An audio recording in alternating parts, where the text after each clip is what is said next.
আমি মনে করি নয়, পৃথিবী বলে। স্বামী বিবেকানন্দ যে শুধুমাত্র হিন্দু ধর্মের একজন ধর্ম প্রচারক নয়, তিনি পৃথিবীর মোস্ট ভ্যালুয়েবল আইকনিক পার্সন।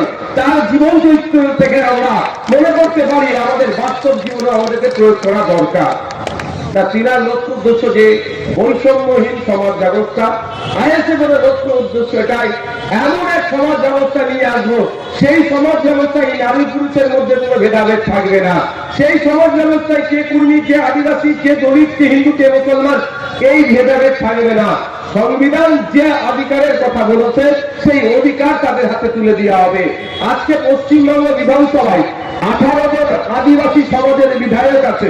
আমি একজন বিধায়ক ভারত থেকে নির্বাচিত হয়ে এসেছি, কিন্তু একটু লক্ষ্য করে আমি দেখেছি সেই আদিবাসী সমাজের বিধায়কদের জোর গলায় আগেবারও বলতে শুনলাম না, ফিরুন আদিবাসী অধ্যুষিত এলাকায় বাস্তবায়ন করা হোক। বলতে লজ্জা লাগে নাকি তাদের?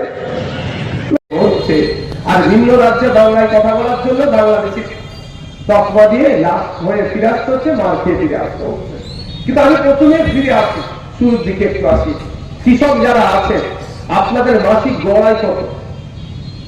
আপনারা কৃষক আছেন তো নাকি? মাসিক গড়াই আপনাদের কত আপনারা জানেন? Below 8,000 on an average. Average গড় সারা পশ্চিমবাংলার কৃষকদের 8,000 টাকার নিচে। আগে ছিল 7,000 টাকার নিচে। ভাঙড়ের বিধায়ক বিধানসভায় গিয়ে বারবার চিৎকার চেঁচামেচি করার জন্য 1,000 টাকা ইনকাম বাড়াতে সহযোগিতা করেছে সরকার। সবজি কি হয়? ফুলকপি। ফুলকপির উদাহরণটা সহজে হবে, সহজে দিচ্ছি। আলু হয়, এই ফুলকপির উদাহরণটা সহজ হবে। একটা ফুলকপি তৈরি করতে কত খরচ হয় কৃষক বাইরে? 3 টাকা। কোন জায়গায় 3.5 টাকা হয়, কোন জায়গায় 5 টাকা হয়। আমি আমাদের হচ্ছে 3 টাকা খরচ হচ্ছে একটা ফুলকপি তৈরি করতে। তো আপনারা ক টাকায় বিক্রি করেন বলেন একটু? আমি বলবো হ্যাঁ 12 টাকায় বিক্রি করেন, তাহলে আমি আপনাকে স্যালুট জানাবো। আপনি কৃষক কি? উনি কৃষক নয়।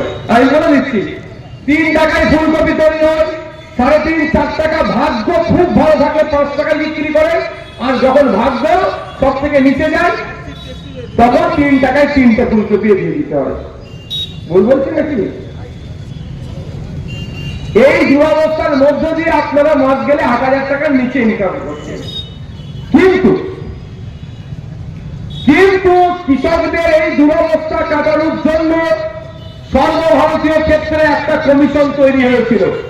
কমিশনটার নাম হচ্ছে রঙ্গনাথ মিশ্র কমিশন। সেই কমিশনের অনেক সুপারিশ ছিল। সুপারিশগুলো এই জন্য তৈরি করা হয়েছিল কৃষকের আয় বাড়বে কি করে, কৃষক আর্থসামাজিক ভাবে কিভাবে স্বাবলম্বী হবে। কারণ আমাদের ভারতবর্ষ কৃষি প্রধান দেশ। আমাদের পশ্চিমবাংলায় 50% মানুষ সরাসরি কৃষিকাজের সাথে যুক্ত, আর 20% মানুষ পরোক্ষভাবে যুক্ত। তার মানে 70% মানুষ সরাসরি প্রত্যক্ষ পরোক্ষভাবে কৃষিকাজের সাথে যুক্ত। এটা আমি আমার কথা বলছি না, পশ্চিমবাংলা সরকারের এগ্রিকালচার ডিপার্টমেন্টের দেওয়া তথ্য আপনাদের বলছি। দিয়ে যাচ্ছি ওষুধটা, আমার হাতে কি একটা বোতল আছে, এটা দাম কত ভাই? সবাই জানে 10 টাকা। কেন? এমআরপি লেখা আছে।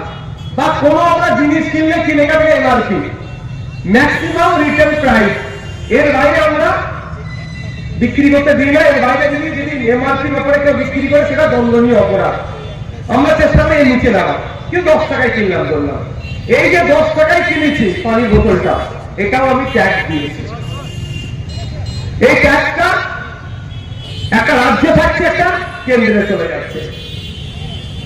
সকালে ঘুম থেকে ওঠা থেকে ঘুমানো পর্যন্ত আমরা যা করি প্রতিটা ক্ষেত্রে আমরা ট্যাক্স দিই, এটা মাথায় রাখবে। যদি কোনো বাবুরা বলে যে আমার সরকারের নিচ্ছ, আমার সরকারের বদনাম করছো, আমার সরকারের বিরুদ্ধে করছো, আজকের পর থেকে তার জবাব দেবেন আপনারা। সকালে উঠে আমরা কি ব্রাশ করি? আগে গ্রাম্য পরিবেশে আপনার কি বলে নিন্দা করতে হচ্ছে, এখন সব জায়গায় পেস্ট আর ব্রাশ। ওই যে পেস্ট লাগাচ্ছেন ব্রাশটা, ওটা কিন্তু ওখানে আমরা ট্যাক্স দিচ্ছি, তার প্রমাণ আমি দিয়ে যাচ্ছি। দেখবেন যেখানে এমআরপি লেখা আছে তার নিচে ছোট্ট করে লেখা থাকে inclusive of all taxes. Inclusive of all taxes, সমস্ত ধরনের ট্যাক্স নিয়ে এটা 10 টাকায় আমি কিনলাম, ধরেন এটা থাক। এই ট্যাক্সটা একটা কেন্দ্রে চলে যাচ্ছে, একটা রাজ্যে থাকছে। রাজ্যে কেন্দ্রেরটা কি? ওই 100 দিনের কাজ, হ্যান কেন্দ্রীয় প্রকল্পের মাধ্যমে টাকাটা এখানে আসছে, আর রাজ্যে লক্ষ্মীর ভান্ডার বা বিভিন্ন যে প্রকল্পগুলো চালাচ্ছে সেটা আমরা পাচ্ছি। আজকের পর থেকে যদি কেউ কথা বলে, উত্তর দেবেন এই চুপ কর, বা আপনি চুপ করুন, বা তুমি চুপ করো। তুমি এ কথা বলছো, মন্ত্রীগুলো যে গাড়ি চেপে ঢুকছে, গভর্নমেন্ট অফ ওয়েস্ট বেঙ্গল লেখা আছে, মন্ত্রীর গাড়ির তেল, ওই গাড়ি আমাদের ট্যাক্সের টাকায় কিনা হয়েছে। বেশি কথা বললে গণতান্ত্রিক প্রক্রিয়াতে মন্ত্রীকে গাড়ি থেকে নামিয়ে দেবে, অন্যজন কেউ জায়গায় বসিয়ে দেবো। আমরা চাইছি একটা কোয়ালিশন সরকার তৈরি হোক, তার আগে আমরা একটা জোটবদ্ধ হতে চলেছি। যে জোট বিজেপি তৃণমূলের বাইরে, যে জোটের থাকছে কারা, বিজেপি এবং তৃণমূলের বাইরে যে শক্তিগুলো আছে তাদেরকে ঐক্যবদ্ধ করার চেষ্টা করছি। স্বাভাবিকভাবে সেই জোটকে যদি ভোটে জিতিয়ে আনে, তাহলে আমরা যে কথা বলেছি যে কলকাতার পিজি হসপিটালে গ্রামের মানুষকে, জেলার মানুষকে ট্রিটমেন্ট নিতে দিতে হবে না, ওই পিজি হসপিটাল জেলায় তৈরি হবে। 5 বছরে 5টা জেলা আমরা বেছে নেব, সেই 5টা জেলায় 5টা পিজি, এনআরএস আর জিকর, চিত্তরঞ্জনের মতো স্টার হসপিটাল আমরা তৈরি করবো। হুমায়ুন কবির সাহেবের দলের সাথে যাবো কি যাবো না, আমরা অনেক আগে অবস্থান আমার ক্লিয়ার করে দিচ্ছি, ওই অবস্থা নিয়ে আমরা আছি। কংগ্রেসের সাথে আমরা আলোচনা চালাচ্ছি, আমরা রিমাইন্ডার দিয়েছি, ভার্বালি তাদের আনঅফিসিয়ালি তাদের অনেক নেতৃত্বের সাথেও কথা হয়েছে, তারা এই বিষয়টাকে কনভে করেছে। দ্রুত আমরা আশা করব কংগ্রেসের সাথেও আমরা মিটিংয়ে বসবো।